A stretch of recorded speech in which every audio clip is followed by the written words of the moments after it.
Hello and good evening everyone, and welcome to some Sporting Memories, the usual weekend quiz. And theme for you this weekend is records. Not records with music, well it might be, mainly records that people have broken or hold, etc. in sport. So I've got 15 questions for you on a variety of sports, and we'll do the usual format. I'll read those through tonight, and tomorrow night we'll go through the answer and a little bit of background where we can. So Sporting Memories records, we went through this in our groups a couple of weeks ago and brought some quite interesting memories back for people as well. So number one starts off with track and field and long jump. So have a think about this one. Which long jumper is the only man to successfully defend an Olympic long jump title? Which long jumper is the only man to successfully defend an Olympic long jump title? Now, that's a little bit hard, maybe just from cold, so I'm going to give you a multiple choice, make it a little bit easier. So, would it be Lynn Davis, Lynn the Leap, Bob Beamon, or Carl Lewis? I'll read those again. Lynn Davis, Bob Beamon, or Carl Lewis. I'm sure at least some of those names have rung a little memory bell. So which one of those is the only one to defend his title in the long jump? Number two. Before Ian Wright, who was Arsenal's top scorer? Now that's quite an interesting one. If you're an Arsenal fan, you'll probably know it. If you're not, it could be quite challenging. So I'm going to give you a multiple choice on this one. So here's your three choices. Was it Cliff Bastin, John Radford, Charlie George? Now they're all a bit of a blast from the past, aren't they? Particularly one of them. I'll read them again. Cliff Bastin, John Radford, Charlie George. Now I'm sure you've heard of some of those names. You may have heard of all of them. But who was Arsenal's leading scorer out of those three before Ian Wright joined Arsenal? That's number two. Number three. You don't get a multiple choice for this one because I think it's fairly straightforward. But which team set a record as rugby league champions in the 1990s? Which team set a record as rugby league champions in the 1990s? So cast your mind back. I know it's a few years now. Any particular team that comes to mind that was, well, nearly totally dominant in terms of league championships? If you follow rugby league, I'm sure you'll know that one straight away. So who was that team that dominated the rugby league scene in the 1990s? Number four. I'll probably give you a multiple choice with this one because it's a little bit challenging. Who was the champion jockey an amazing 26 times in this country? Who was the champion jockey an amazing 26 times in this country? So, three names for you to weigh up. Pat Edery, I'm sure you've heard of that name. Doug Smith, or Sir Gordon Richards. Pat Edery, Doug Smith, or Sir Gordon Richards. Now, might be going back in time a bit, so have a little think. Which one, any of those jump out at you? Have a little think about that one. Maybe a bit hard, that one. Number five. Back to football. Who was Britain's first footballer to earn a six-figure weekly sum? So that's 100,000. Quite a bit of money. And that's, so I'll read it again. Who was Britain's first footballer to earn a six-figure weekly sum? So three names for you to weigh up, because I think, you know, they need a multiple choice on this one. It's not that easy. Andy Cole, Alan Shearer, or Sol Campbell? Andy Cole, Alan Shearer, Sol Campbell. So you might have to have a think about when were they playing, what sort of, where was the wages up to, TV money, all that sort of thing. But that's quite a tough one. Number 5, I'm sure you know all the names, it's just weighing up who had that wage, isn't it? Number 6, back to athletics. In 1997, Sebastian Coe's 800 metres world record was finally broken after 16 years. Who broke that record? In 1997, Seb Coe's 800 metres world record was finally broken after 16 years. Who broke the record? Now, I think it's a bit tough, unless you're into athletics, so I'm going to give you 3 names. A few multiple choices for you today. So, was it David Rudisha, Andrew Hart, or Wilson Kipketer? David Rudisha, Andrew Hart, or Wilson Kipketer? So the clue might there be 1997. And yeah, that was a record that's held for a long time, 16 years. Number 7. Who holds Manchester United's club goal scoring record? Who holds Man United's club goal scoring record?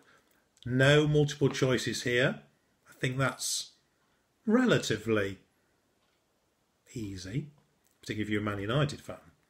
And there are a lot of them about as well. So, who holds Man United's club goal scoring record? Anybody come to mind? Anybody at all? I'm sure you've got at least 2 names on your list straight away on that one. Number 8. A little bit harder, this one. But this is for motor racing fans. Which racing driver had the longest time between his Indianapolis 500 wins? Which racing driver had the longest time, or the longest gap, between his Indy 500 wins?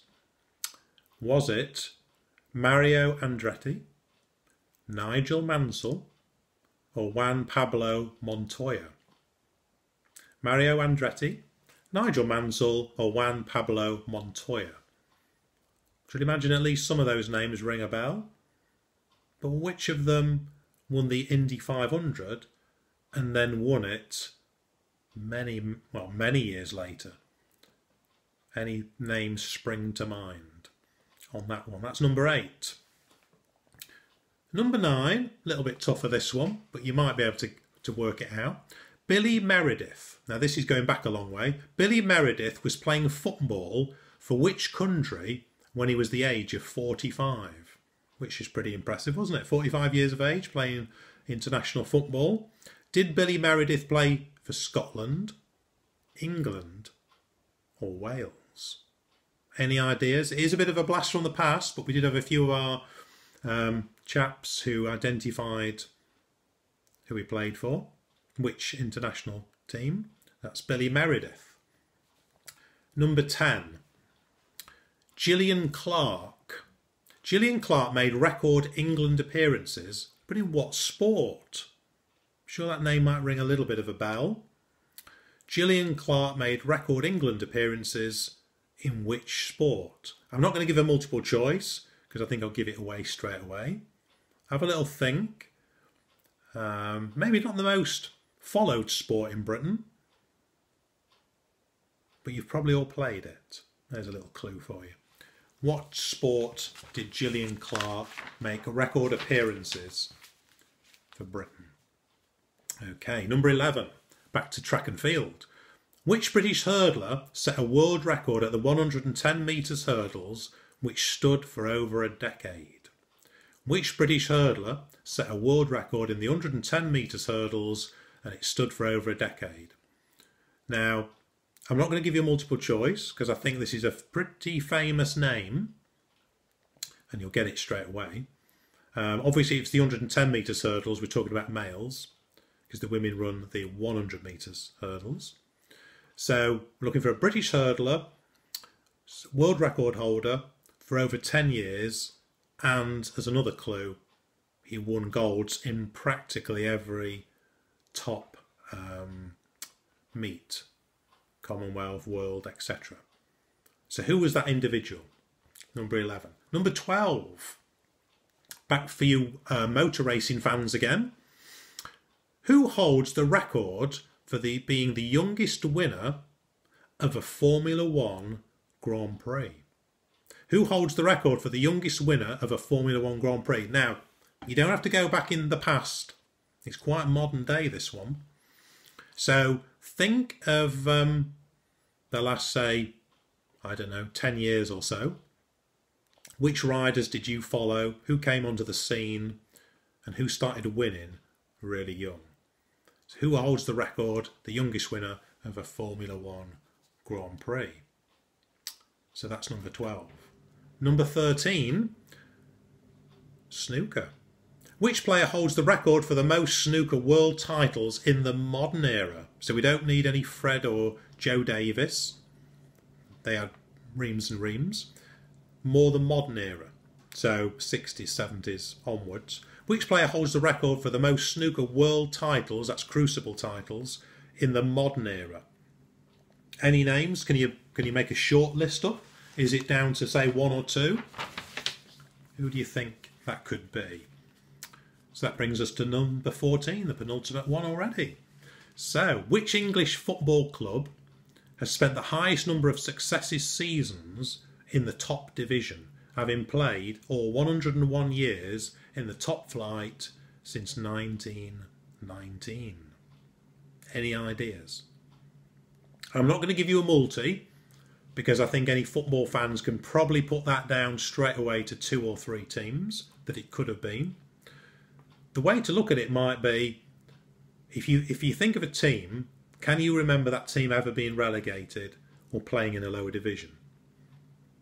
So, which top flight team has basically never been relegated? And if you're a fan of this particular club, I'm sure you know about it. So that's 14. And finally, number 15, quite an interesting one this, tennis.